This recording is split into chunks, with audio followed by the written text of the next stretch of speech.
Hi everyone, and welcome back to My Perfume Chronicles. It's great to have you here with me today for this new video. But before we get started, don't forget to like and subscribe so you don't miss anything new. Okay, back to today's episode. I want to start with kind of an obvious question.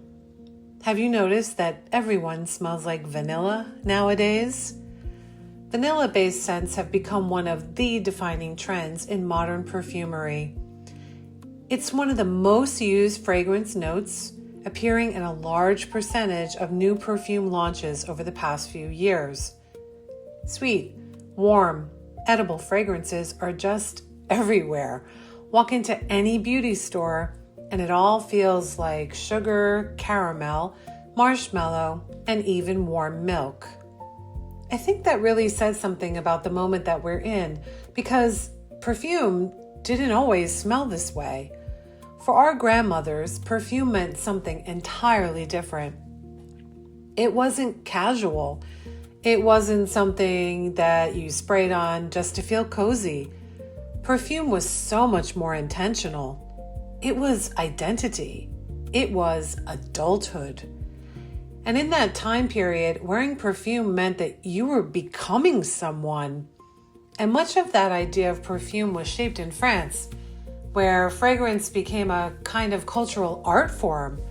Houses like Gourmand, Chanel, Dior, Hermès, and Hourigan defined perfume as elegance, structure, and sophistication. They were floral, powdery green, and sometimes spicy. They created a presence and they created mystery. The message that these perfumes sent was, be unforgettable. And you know, this isn't the first time in history that perfume has reflected a cultural shift like this. After World War I, there was this massive collective exhaustion and a genuine desire to rebuild life, beauty, and normalcy. Then again, after World War II, that need for emotional rebuilding became even more visible. Society turned very much toward glamour and beauty as a form of recovery. Perfume became a quintessential part of restoring dignity and femininity. French maisons defined that era of fragrance as something almost ceremonial. Life became festive again, and perfume was really a big part of that. Even in the 1970s, after cultural upheaval and instability from the late 60s, perfume swung the other way, becoming bolder, more expressive, more complex. In this case, less about comfort and more about expressing your own identity. So as you can see from just these three examples, perfume always reacts to the current emotional climate. They really do go hand in hand. And right now, we're definitely in a comfort era. People want safety and familiarity, something that feels easy to wear emotionally, and vanilla is the perfect answer to that. After years of uncertainty and collective stress, people right now don't seem to want any mystery. They want reassurance. But you know, life is dynamic and ever evolving, and so are perfume trends. They move like a pendulum. So I don't think the current vanilla era is permanent, because after comfort comes contrast.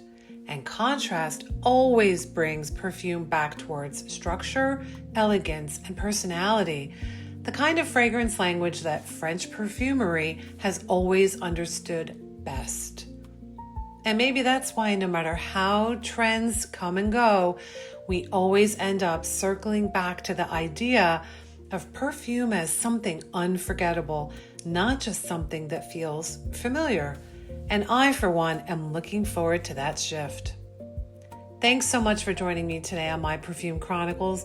I hope this made you see perfume a little differently, not just as something that we wear, but as something that reflects who we are and the times that we live in. Don't forget to subscribe so you don't miss the next episode. And until next time, take care of yourself.